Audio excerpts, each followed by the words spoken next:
un privilegio para mí como presidente nacional de la Academia Mexicana de Derecho, a varios de los miembros del Consejo Directivo Nacional de 26, 27 entidades federativas que hoy están presentes. Les agradezco siempre su apoyo, todo lo que gestionan, todo lo que hacen, todo lo que aportan a la Academia. Y hoy en este importantísimo Congreso Internacional de Democracia y Estado de Derecho tenemos la participación, continuando con esa línea de excelencia. Es un congreso fuera de serie de uno de los grandes juristas, no de América Latina, uno de los grandes juristas que ha dado el mundo. Para mí, de la gente que más ha trabajado, más le ha aportado en el tema de los derechos humanos, hoy que nuestra América Latina tiene muchos conflictos en temas medulares propios de las democracias y del Estado de Derecho. Me da mucho gusto tener hoy aquí a Fabián Salvioli, miembro honorario de la Academia. Antes de dar el currículum y su tema, pues darle la bienvenida. Querido Fabián, qué gusto verte, qué gusto que estés en la Academia, que es tu Academia. Un gran placer. Reitero mis disculpas por comenzar tarde. Esta cuestión de la virtualidad, pensé que hoy era martes, sinceramente. Digamos, no me di cuenta que hoy era miércoles. Sí, sí, sí pasa, pero no, aquí estamos. Bueno, el doctor Fabián Salvioli es doctor en Ciencias Jurídicas, dirige el Instituto y la Maestría de Derechos Humanos en la prestigiosa Universidad de La Plata en la Argentina, donde es profesor titular. Fue relator especial de Naciones Unidas en promoción de la verdad, justicia, reparaciones y garantías de no repetición. Litigó, Carlos C. Ramos litigó ante la Comisión y la Corte Interamericana de Derechos Humanos y fue perito ante dicho tribunal en casos de Colombia y Honduras. Presidió varios tribunales arbitrales para determinar reparaciones pecuniarias en el marco de soluciones amistosas acordadas ante la Corte Interamericana de Derechos Humanos respecto de Argentina. Es miembro de la Asamblea General del Instituto Interamericano de Derechos Humanos de San José de Costa Rica, del Instituto Internacional de Derechos Humanos de Estrasburgo, Francia. Por su trayectoria académica y profesional recibió distinciones como Ciudadano Ilustre, premios de derechos humanos, profesorados honorarios y doctorados honoris causa en diversos países, miembro honorarios, y próximamente habrá un congreso en homenaje a su trayectoria por parte de la Academia Mexicana de Derecho. Hoy lo anuncio. Me da mucho gusto tener a un gran jurista, un gran amigo, un gran ser humano, a mi querido amigo el doctor Fabián Salvioli. Fabián, ¿te parecen bien 45 minutos? Perfectamente, perfectamente. Adelante. El tema, perdón, Muchísimas, de Fabián es derechos humanos, democracia y Estado de Derecho a nivel nacional e internacional. Adelante, Fabián. muchas gracias. Y no por una cuestión de familiaridad y de amistad, debo dejar de agradecer a la Academia, esta institución tan prestigiosa, con tanto recorrido, y presidida de manera ejemplar por José de Jesús Naveja. Y siempre me da un enorme gusto cooperar con la Academia. Soy miembro honorario, pero siempre siento la obligación, la gratísima obligación de cooperar ante cada Queda un convocatoria. pendiente, Fabián. El año pasado ibas a estar en La Paz, Baja California. Tenemos que reactivar eso para que estés físicamente pronto. Lo haremos con todo gusto. Quiero saludarles a todas las personas que están presentes. Quiero reiterar mis disculpas. No suelo ser tan desprolijo. Y voy sin más a comenzar con la exposición. Veo algunas caras amigas también allí, entre las personas Oye, Fabián, nomás asistentes. para que veas, aparte de que las amigas de que son grandes juristas, está presencia de Baja California Sur, Chihuahua, Oaxaca, Durango, Quintana Roo, Tamaulipas, San Luis Potosí, Nuevo León, Querétaro, Tabasco, Jalisco, Guanajuato, Veracruz, ya dijimos, Querétaro, ya comentamos, Estado de México, Ciudad de México. Está nuestro amigo Francisco Morales Oña, que es coordinador jurídico de la Sala Penal de la Corte Nacional de Justicia del Ecuador. Un abrazo, mi querido amigo. Está, reitero, Guanajuato, está Baja California, Durango. O sea, hay muchísimas entidades federativas presentes. Perdona quien os omita a alguien, pero hay una gran presencia, estamos llenos y me da muchísimo gusto. Michoacán, allá mi querido amigo Marco Aurelio, que pronto estamos con él. Entonces tienes casa llena. Pues Querétaro ya nada, dijimos, amigos. Encantado. ¿Cuánto tequila? Digamos, todo Oh, México, ahora que vengas, tequila, tequila. todo México allí presente. Ya Pues, quedamos, antes de que concluya el año debes de estar en México. Es compromiso de bueno, miembro honorario. ya lo haremos. Y quiero entrar a trabajar sin más para no perder más, no hacerles perder tiempo a ustedes fundamentalmente, que han tenido la deferencia de esperar. Em, el tema que hemos acordado con el presidente de la academia, creo que es un tema de una enorme actualidad y de una enorme seriedad. Estamos en un momento crucial y en un momento grave. Yo tengo anotados algunos puntos de exposición eh, en relación a lo que considero la temática más importante de nuestros tiempos. Y es la temática más importante de nuestros tiempos que se cruza tanto en el plano internacional como en el plano nacional. Pareciera que lo que ocurre en el microcosmos nacional se traslada al plano internacional o viceversa. Y debo comenzar por una afirmación que puede sonar dura o apocalíptica, pero que creo necesaria para que podamos situarnos seriamente en el lugar en el que estamos. Por distintos motivos, y no es objeto de esta charla eh, eh, hurgar en esos motivos, nos llevaría a otra charla aparte, la democracia ha dejado de ser un valor para la mayoría de nuestras sociedades. Este es un serio problema, es un serio problema.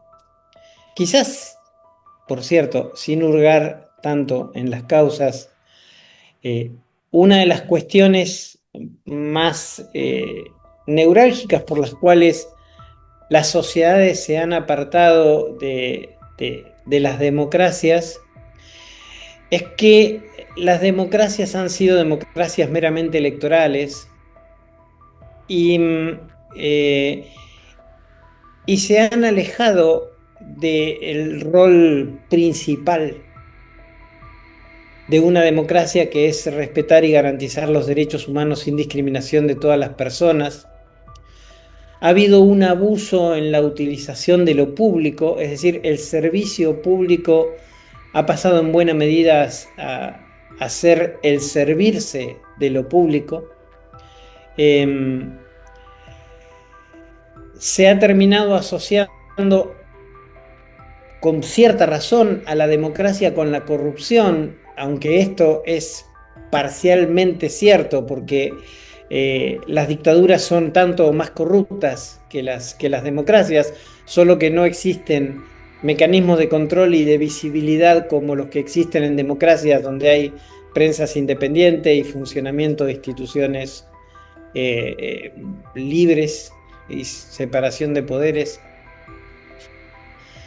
Y todo eso ha dado lugar al surgimiento en América Latina e igualmente en otros países de gobiernos que, si bien acceden por la vía electoral, son profundamente autoritarios y, y descreen esencialmente de las democracias o de las bases, los pilares que sustentan al Estado de Derecho. Y se avanza en esa dirección frente a una pasividad de las sociedades, porque las sociedades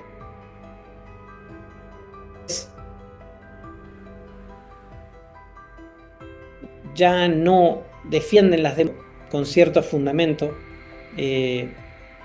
pero un desencanto que permite a esos autoritarismos un avance profundo sobre las mismísimas bases que hacen el Estado de Derecho. Esto ni siquiera tiene que ver con ideologías tradicionales de derecha o de izquierda.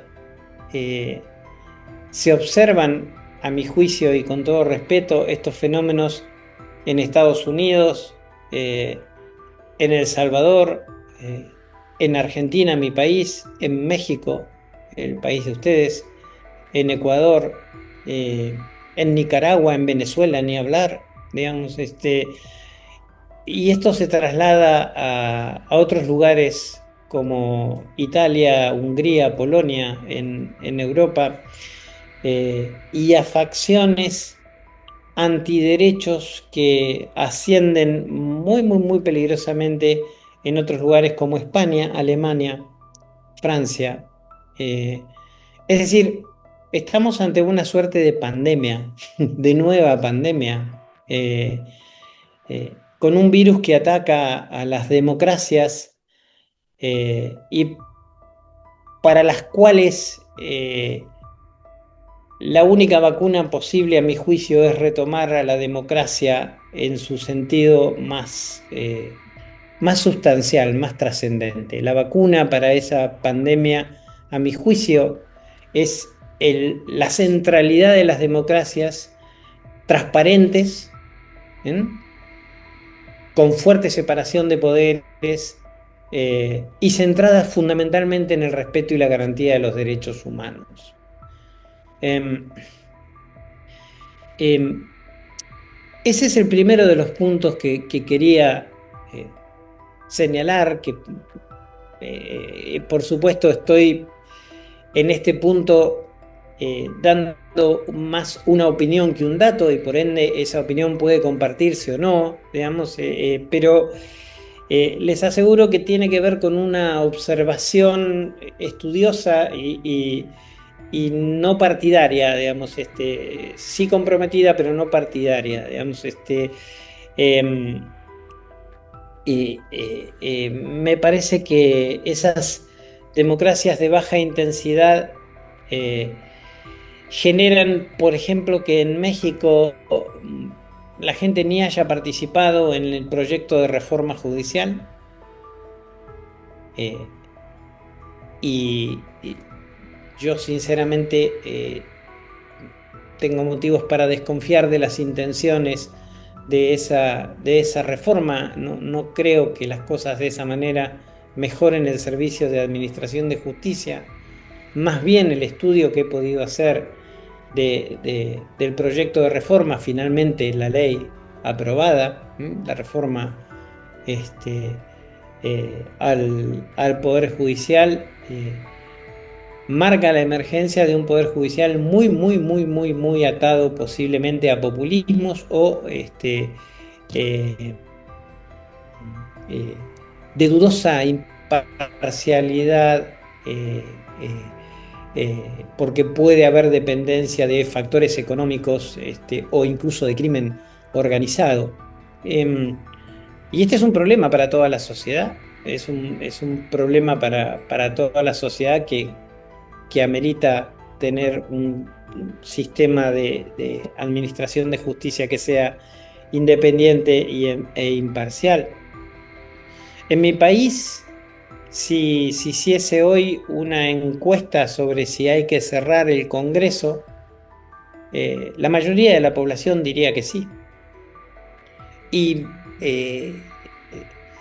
y es cierto que el Congreso se ha ganado a pulso esa opinión de la gente, digamos, porque, bueno, por los nichos de corrupción allí, por los sueldos escandalosamente millonarios, por la compra de votos para votar de determinada manera o de otra manera, por la irresponsabilidad de muchas personas que están en el Congreso en el ejercicio de los cargos, por la enorme cantidad de personas que trabajan en esa estructura y que cobran sueldos altísimos sin hacer prácticamente nada, digamos. Entonces, la gente dice, ¿para qué queremos algo así? Mejor que eso se cierre, digamos, el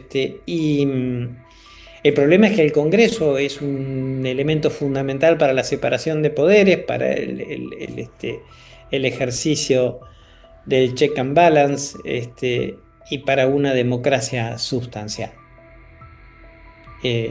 Entonces, a nivel nacional nos encontramos navegando, ¿m?, en una profunda situación de descreimiento de las democracias. Y esto se traslada, digamos, como si fuera un espejo que se proyecta, un microcosmos que va hacia un macrocosmos, al escenario internacional. Uno de los elementos, y voy a intentar explicar este que ya es el segundo de los puntos que tengo anotado para conversar con ustedes. Uno de los elementos centrales de la democracia es el diálogo. Ahora, si este diálogo es fundamental en el plano interno, ustedes acordarán conmigo que en el plano internacional es decididamente imprescindible, por una razón. El plano internacional no tiene un imperium a partir del cual sus decisiones se ejecutan forzadamente como existe a nivel nacional. La única manera de que el plano internacional se haga efectivo, de que la norma internacional sea efectivo, de que el derecho internacional se aplique, independientemente de la discusión que podamos tener sobre el valor jurídico de los pronunciamientos internacionales, que es algo a lo que yo le he dedicado un libro, no quiero hablar de eso en este momento, pero independientemente de eso, y aunque estemos de acuerdo aquí en que todos los pronunciamientos internacionales son obligatorios, lo cierto es que para su ejecución necesitan del convencimiento. Y ese convencimiento se da solo a partir del diálogo. Y ese diálogo, esa diplomacia multilateral que es como el agua para el océano, a ese nivel de importancia, como el agua para el océano, mucho más importante que en el plano interno. Ese diálogo está roto. Hoy, en el plano internacional, hay un profundo abuso de la prepotencia. La diplomacia multilateral lo que ha podido construir un sistema de convivencia relativamente pacífica o más o menos entre los estados desde el fin de la Segunda Guerra Mundial hasta hoy, está rota. Y esto genera un ascenso a los extremos de una peligrosidad como nunca antes. El escenario de conflictos internacionales como los que suceden en Ucrania o en Gaza, y el hecho de que hoy no haya prácticamente estados que defiendan la legalidad internacional, marca una situación de luz roja. Y sobre esto hay que llamar la atención. Y hay que llamar la atención porque previo a la Segunda Guerra Mundial no se creyó que iba a ocurrir lo que iba a ocurrir. Pero efectivamente después ocurrió. Fíjense ustedes que la llegada al poder de muchos gobiernos se hace sobre la base de discursos prepotentes, de discursos excluyentes, de discursos discriminatorios. No se enmascaran esos discursos. Hace 25 años un discurso discriminatorio hubiese sido repelido por nuestras sociedades. Sin embargo, hoy esos discursos logran el consenso social o el consenso de una buena parte de la sociedad. Trump será lo que será, pero nadie puede decir de que mintió para llegar al poder. Milei tampoco, en mi país. Digamos, y yo debo decir que a mí me da una profunda vergüenza tener un presidente de esas características. Porque no me resulta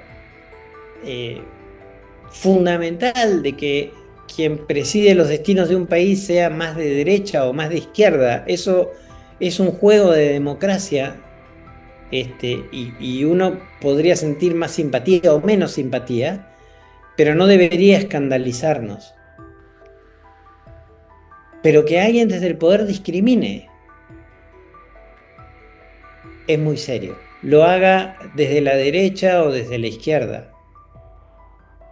Que los discursos sean violentos terminan legitimando las violencias más micros a nivel social.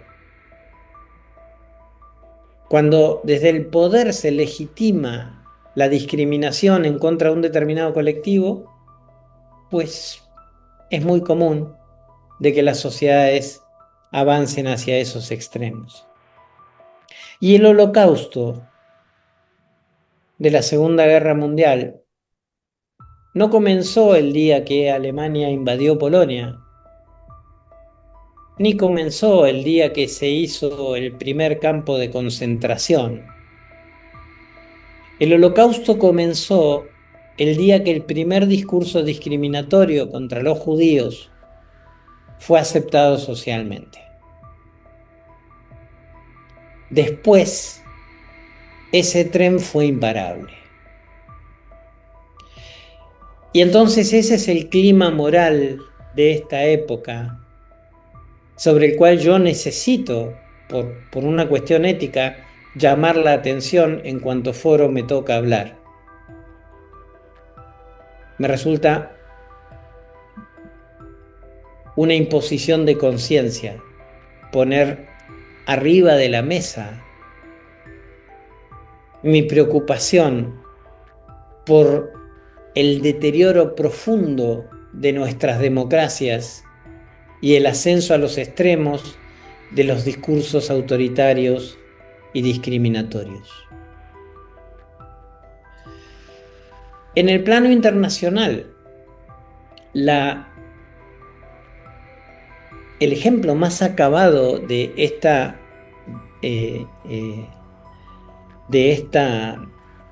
necesidad de diálogo y de cooperación se da en el sistema de derechos humanos. Como ustedes seguramente saben,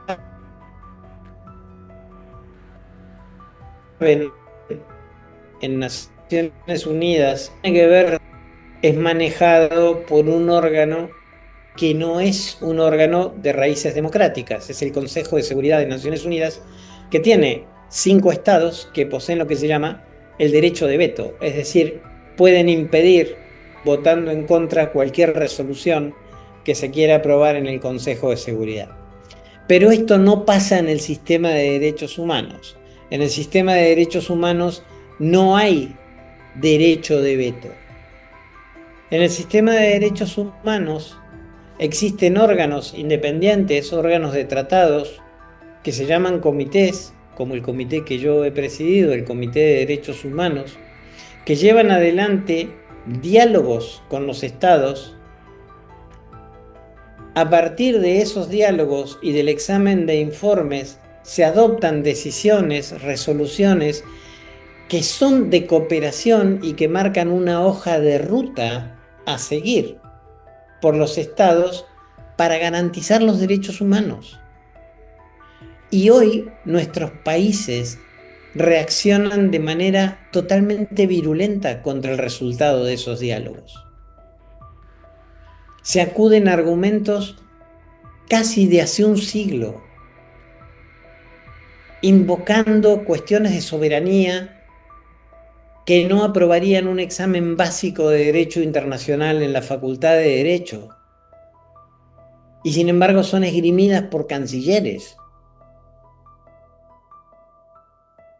Se rechaza a esos pronunciamientos diciendo que son injerencias inadecuadas en los asuntos internos de los estados, cuando en realidad lo que se les está diciendo a los estados es que cumplan con las obligaciones que asumieron. Ni más ni menos que eso. Y esos son mecanismos que no determinan la responsabilidad internacional del Estado. Peor es la reacción frente a sentencias de tribunales como las sentencias de la Corte Interamericana de Derechos Humanos. Tribunales serios, responsables, que fundamentan jurídicamente las decisiones que toman en cientos de páginas, para que luego los estados digan, no las vamos a cumplir, porque la Corte se mete en lo que no le importa. Pero es que eso no es un argumento jurídico. Y entonces se descascara, se deshoja el propio sistema democrático del derecho internacional. Estas situaciones a nivel interno, donde hay un fuerte intento por concentrar el poder de parte de los ejecutivos en desmedro de los poderes, de los otros poderes que conforman la democracia. Este avance para cooptar a los poderes judiciales, esta intención de perpetuarse en el poder a través de reformas que legitiman reelecciones indefinidas, como pasa en El Salvador. Esta estigmatización de la oposición o de cualquier mirada disidente, como realiza el presidente de la República en mi país, que dice que sus opositores son cucarachas. Y esto es muy interesante, porque con una cucaracha no se dialoga. Lo que está diciendo el presidente de la República es que quienes no piensan como él no tienen entidad humana. Y por cierto, a las cucarachas se las extermina. El valor simbólico de esas palabras son tremendas. Es un valor simbólico cargado de violencia verbal que luego legitima las microviolencias sociales. Y esto también sucede en el plano internacional. Ya nadie siquiera intenta justificar los crímenes que comete. Se dice, sí, los cometemos, ¿y qué? Frente a sociedades que por conveniencia, por desinterés, por estupor, por los motivos que sea, no reaccionan. Y siempre estas cosas generan futuros muy sombríos, se los puedo asegurar.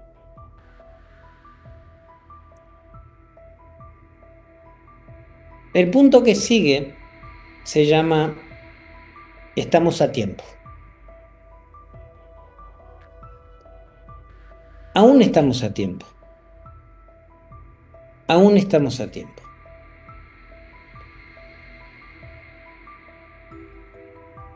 Y creo en ese sentido que quienes tienen formación jurídica poseen una responsabilidad superior. No por ser personas elegidas, digamos, ni nada por el estilo, sino porque han apostado por un conocimiento profesional que centralmente se dedica a lo justo, el motivo básico por el cual todas y todos nosotros algún día decidimos ingresar a estudiar derecho. E independientemente de la ideología que podamos tener aquí, quienes estamos presentes en este encuentro, que por cierto, es muy sano que tengamos distintos puntos de vista y distintas ideologías, imagino que estamos de acuerdo en que discriminar está mal. Imagino que estamos de acuerdo en que desde el poder no se puede ejercer la violencia. Imagino que estamos de acuerdo en que es importante que haya separación de poderes e independencia de esos poderes. Ese es, imagino, nuestro consenso básico. Y esa es una línea que no deberíamos aceptar que se traspase independientemente de quién las traspase. Otro de los problemas más serios que existen en estos momentos es el doble estándar. Nos escandalizamos frente a la corrupción de quienes no piensan como nosotros y nos callamos, o miramos para otro lado frente a la corrupción de quienes piensan como nosotros, como si hubiese una corrupción buena o una corrupción mala. Y no, la corrupción está mal, siempre está mal. La discriminación está mal, siempre está mal. La tortura está mal, siempre está mal. A esta altura ustedes estarán pensando de que yo he venido a decir cosas obvias y básicas, pero ¿saben qué? Es el momento de decir cosas obvias y básicas, porque estas cuestiones de consensos que antes existían, hoy están ausentes. Hoy están ausentes. Y eso es lo que nos coloca como sociedad en una situación de fuerte peligro. Y cuando se pierden las democracias ya definitivamente, la recuperación es muy difícil. Miremos Venezuela, miremos Nicaragua.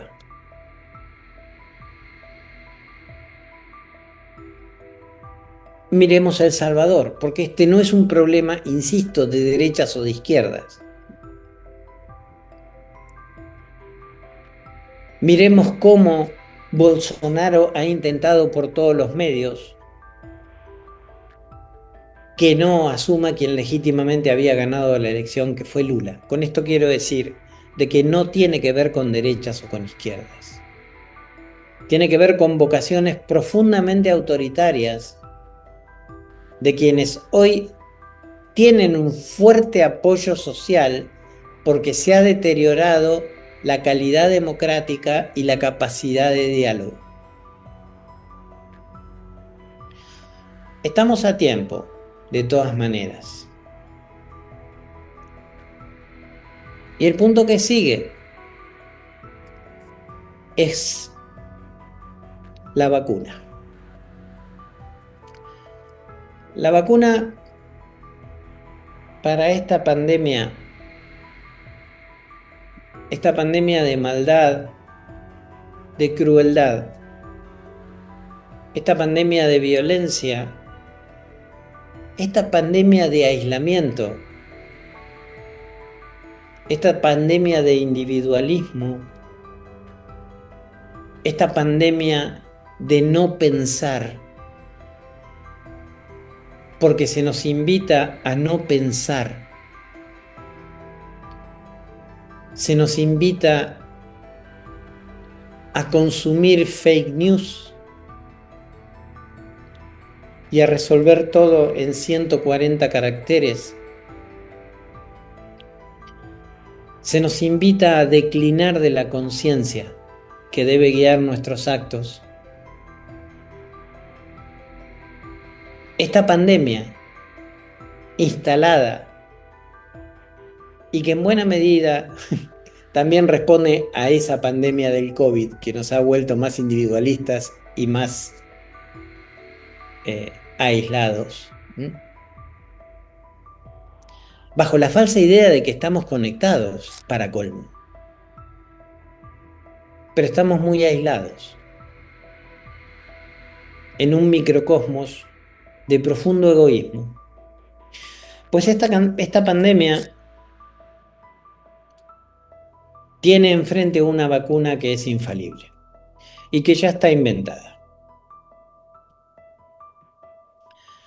Esa vacuna es la democracia, pero es la democracia sustancial, no es la democracia electoral, es la democracia sustancial, porque Hitler fue electo democráticamente, ¿eh?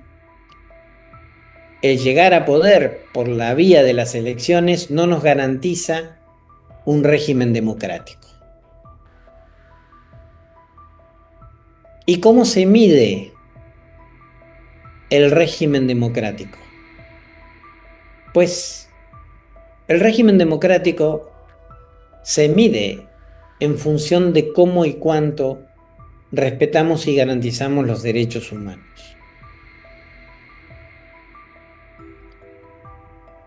De nuevo, y aunque sea una mirada vieja, pues hay que recuperar la idea del servicio público.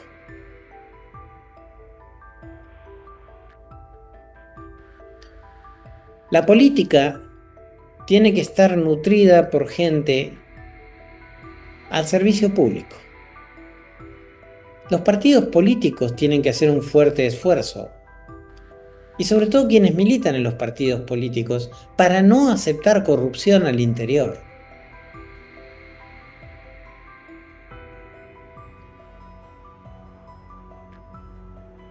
La transparencia en el ejercicio de las funciones públicas es imprescindible, y nadie que no pueda justificar su patrimonio debería formar parte de instituciones del Estado en ninguna de sus vertientes. Porque la corrupción también es una violación flagrante a los derechos humanos. Porque garantizar derechos cuesta dinero. Y cuando hay desvío del dinero público, entonces se pueden garantizar menos derechos. Y entonces el Estado de esa manera viola derechos humanos. Es momento, y yo he escrito sobre esto hace ya casi 20 años, de visibilizar que las personas y las sociedades tenemos el derecho humano a la transparencia en las políticas públicas. Y que ese derecho humano es exigible y que se pueden utilizar perfectamente bien, de manera creativa, una vía aún no explorada de utilización de los mecanismos internacionales de derechos humanos para llevar casos de corrupción contra los estados que practican a través de sus gobiernos estos hechos de corrupción. Son litigios complejos, son litigios difíciles, pero no son litigios mucho más difíciles de probar que las complejidades de las desapariciones forzadas. Y sin embargo, las desapariciones forzadas han podido llevarse a litigio de forma exitosa para garantizar derechos de las víctimas. Aquí también hay un camino para recorrer. Esta democracia a nivel nacional es lo que va a permitir la recuperación de las democracias en el plano internacional.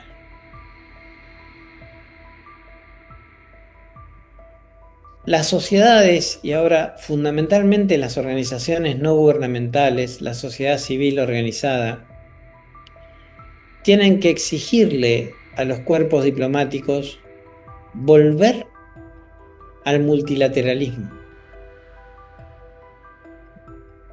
El multilateralismo es lo que ha permitido los mejores avances en el plano mundial. Los avances nunca vinieron de la mano de la imposición. Los avances nunca vinieron de la mano del uso de la fuerza. Los avances nunca vinieron de la mano de la prepotencia. Vinieron de ponerse de acuerdo en relación a cuestiones claves que interesan a toda la humanidad. Y hoy, por cierto, hay muchas. La protección del ambiente, la diversidad, el combate a la pobreza. Todas causas de derechos humanos. Causas de derechos humanos que están demonizadas, cuando en realidad, de nuevo, nadie podría estar en contra. ¿Quién de nosotras y nosotros podría decir que no está de acuerdo en combatir la pobreza? ¿Quién de nosotras y nosotros podría decir que no está de acuerdo en tener un ambiente sano, en que el cambio climático no destroce las playas preciosas del Caribe mexicano y haga crecer el sorgo que impide meterse allí al mar? ¿Quién podría estar en contra de que mañana nuestros hijos y los hijos de nuestros hijos puedan vivir en un ambiente que no les genere más enfermedades por estar brutalmente contaminado? Son solo quienes defienden determinados intereses que marcan una avidez y un espíritu de lucro como nunca se ha visto antes.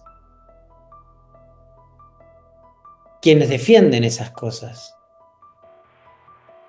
y nos hacen creer que tenemos que estar de ese lado, porque nos invitan a no pensar y a repetir eslóganes que el día de mañana, si no los ponemos en crisis, si no los discutimos, será muy tarde. La historia es cíclica, la historia avanza, la historia se mueve. Y por supuesto, también nos quieren creer que de este estado de cosas no nos podremos mover nunca. Pero eso es mentira. De todo se ha salido y las peores dictaduras han caído. La Unión Soviética creyó que era eterna, y ahí está en los libros de historia. El Imperio Romano creyó que era eterno y no lo fue.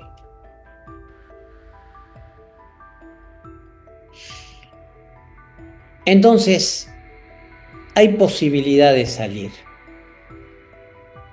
Lo que sucede es que es mejor salir lo más temprano posible. Porque en el medio, cuanto más se tarde, queda mucha gente desprotegida. Y la vida, al menos la vida en la Tierra, es una sola. Quienes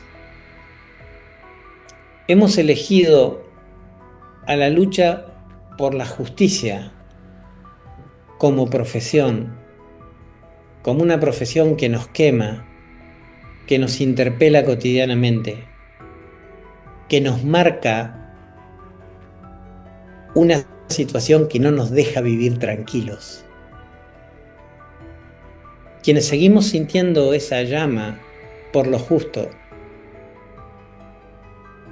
quienes queremos que nuestros hijos mañana sientan orgullo de nosotros, quienes aún nos conmovemos cuando vemos a alguien que no tiene para comer,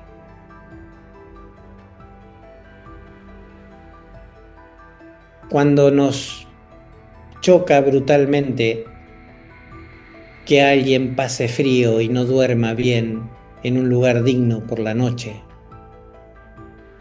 o que niños mueran de hambruna, como pasa en tantos lugares del mundo, o se les bombardee. Quienes no hemos renunciado a la razón y a la conciencia, estamos jodidos.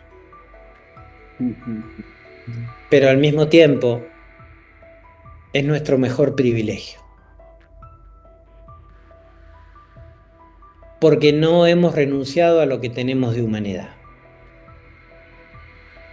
Y porque sabemos que aún podemos hacer cosas. Quienes han hecho avanzar al mundo no fueron superhéroes. Fueron mujeres y hombres comunes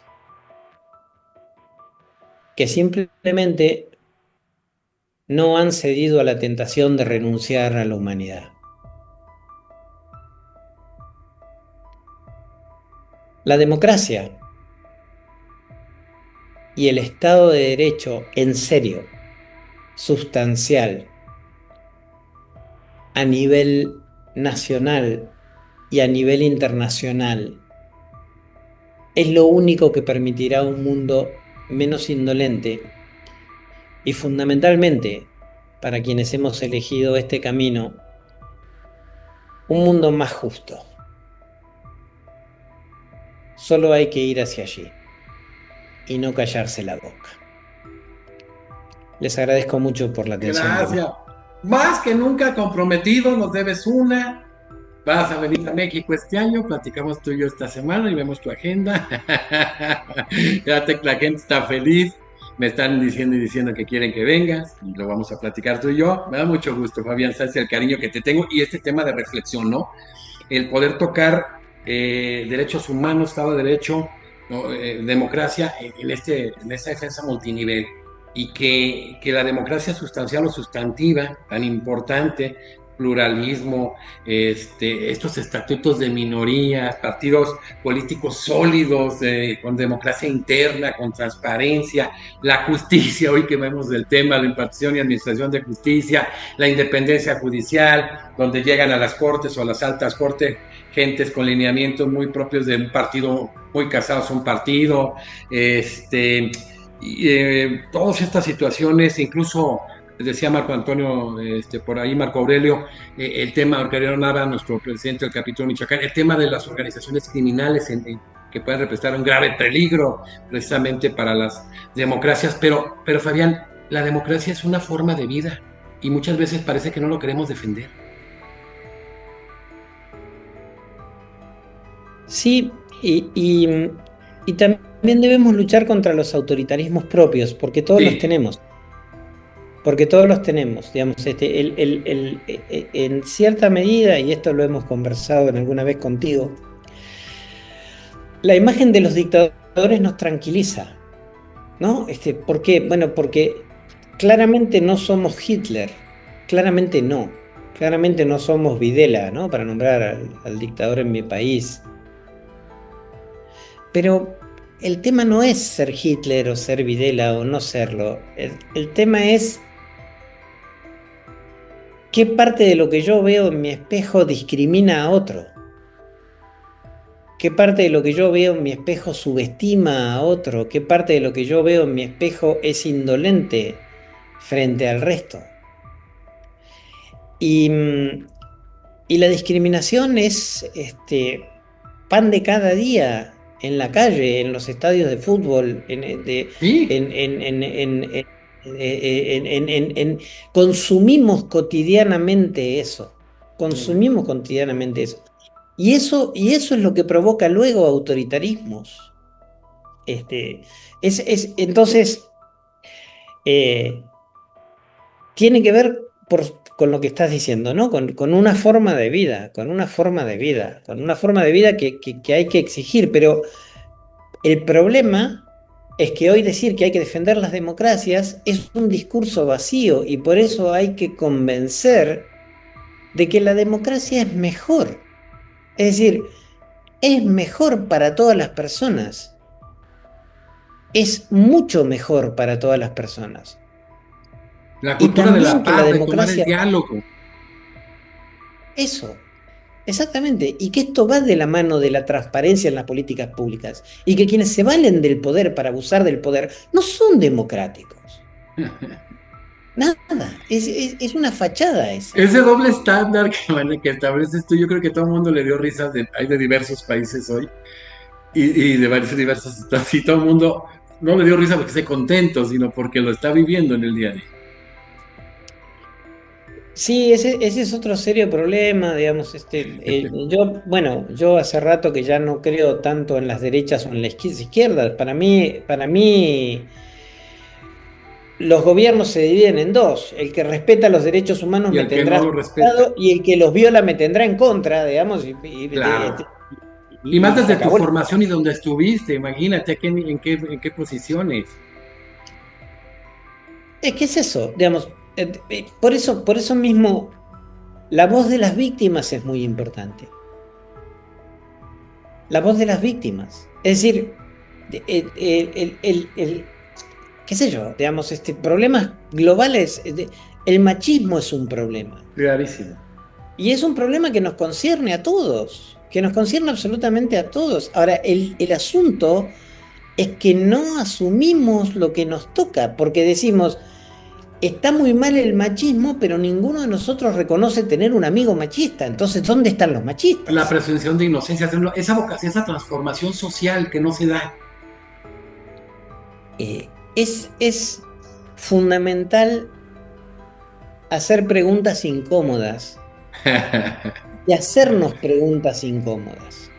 Hacernos preguntas incómodas frente al espejo, hacer preguntas incómodas en los espacios en los que estamos.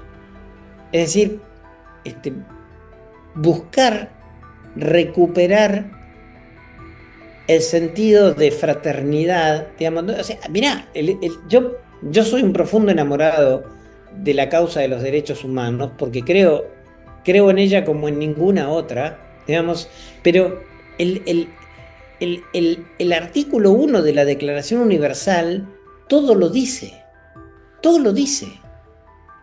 Claro. Las personas debemos comportarnos fraternalmente las unas con las otras. Todos los seres humanos nacen libres, iguales en dignidad y derechos, y dotadas como están de razón y conciencia, deben comportarse fraternalmente las unas con las otras. Yo hablé sobre esto hace poco tiempo cuando me dieron el doctorado honoris causa en la Universidad de Valencia, y en España, y decía que este artículo es una cosa extraordinaria. Mira, ¿por qué? Porque es un artículo laico, pero al mismo tiempo habla del comportamiento fraterno. Amarás a tu prójimo como a ti mismo, profundamente cristiano. Es laico, pero al mismo tiempo interpela la conciencia, que es uno de los elementos más fuertes del confucianismo. Libertad, igualdad y fraternidad, los elementos más fuertes de la Revolución Francesa. Y la libertad, que es un elemento de la democracia sustantiva, sustancial. Es realmente extraordinario. Bueno, todos esos componentes están hoy rotos. Todos, todos. Y es lo que hay que reconstruir. Es lo que hay que reconstruir. Porque es el camino. Cuando el mundo se apartó de eso, solo generó dolor. Y entonces hay una obligación, antes de que todo estalle, de decirlo. De decirlo y de actuar en consecuencia. Y quienes tienen formación jurídica tenemos una obligación superior de no callarnos la boca porque estamos en una situación de privilegio. Y a tal privilegio, tal responsabilidad. Ok. Aún siendo incómodos, hay que decir lo que corresponde. Gracias, Javier. Bueno, obviamente luego tocará, ya lo tocó el tema, pero en preguntas después, en relación, se nos colgaron los tiempos a la segunda fuente, al derecho internacional, desde donde él conoció perfectamente, desde que ahora tenemos la inquietud de estos litigios universales e interamericanos. Pero les comprometo a los miembros del Consejo a vernos, donde va a estar Fabián, que lo vamos a anunciar muy pronto en México, para presencialmente, y vamos a hacer un reconocimiento de trayectoria, y tiene que estar. Yo voy a estar pronto en Argentina, vamos a irnos a cenar, ya platico con él, cerramos la fecha, cierra la agenda, ni un movimiento, y bien, va a estar este año en México. Compromiso del miembro honorario de academia. Es extraordinario la manera de disertar, Fabián, aparte del conocimiento de causa, en un momento en que en América Latina se necesita. Muchas gracias. Estamos armando, no te lo habíamos dicho, un congreso internacional en homenaje a tu trayectoria, y te vamos a reconocer aquí en México este año. Obviamente iniciará el congreso y va a estar en movimiento ese congreso cuando está aquí Fabián, pero le vamos a hacer también el homenaje presencial en un lugar hermoso, no le voy a decir hasta el rato, hermoso. Felicidades, Fabián Salvioli, hermano querido, sabes el aprecio, el cariño que te tengo, y el privilegio que seas miembro de la Academia Mexicana de Derecho, miembro honorario. Muchísimas gracias, y quiero reiterar mis disculpas, en serio, mis más Ninguna sinceras, disculpa, aquí vas a estar. Aquí vas a por estar. haber, por haber Se te ingresado perdona todo con tu presencia el de fin de año en México. Ya. Marisco, playa, ya platicaremos. Fabián Salvioli, gracias, un gusto, no importa Un el abrazo tiempo. grande. Impresionante conferencia de Fabián, aquí lo vamos a tener, vamos a preguntar personalmente. Estuvo con nosotros el doctor Fabián Salvioli, quien presidió el Comité de Derechos Humanos de Naciones Unidas, fue relator especial de Naciones Unidas sobre la promoción de la verdad, justicia, reparaciones y garantías de no repetición, y es miembro honorario de la Academia Mexicana de Derecho. Le haremos un homenaje virtual y un homenaje presencial este año, donde lo tendremos a él, no puede fallar, es un homenaje en un evento extraordinario. Y bueno, ya saben, la siguiente sesión estará Cecilia Sosa Gómez, primera mujer presidenta de Corte Suprema en el continente americano, luego Antonio del Moral, magistrado del Tribunal Supremo de España, y posteriormente Vicente Roberto Prado Saldarriaga, expresidente de la Corte Suprema del Perú. Pero hoy estoy muy contento, extremadamente contento, que tuvimos a uno de los mejores juristas no de México, no de América Latina, no de América, sino del mundo, en temas de derechos humanos, en temas de democracia, Estado de Derecho. Extraordinario, Fabián, y con aparte lo que ha hecho y lo que ha hecho desde Naciones Unidas, impresionante en investigación, en docencia. Y bueno, qué orgullo tenerte, amigo, y va a ser más de tema de orgullo para los miembros de la academia el que te tengamos presencialmente en México este mismo año. Comprometido, hermano. Abrazo.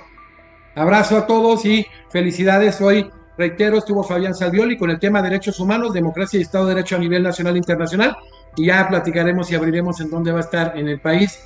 Fabián, muchas gracias.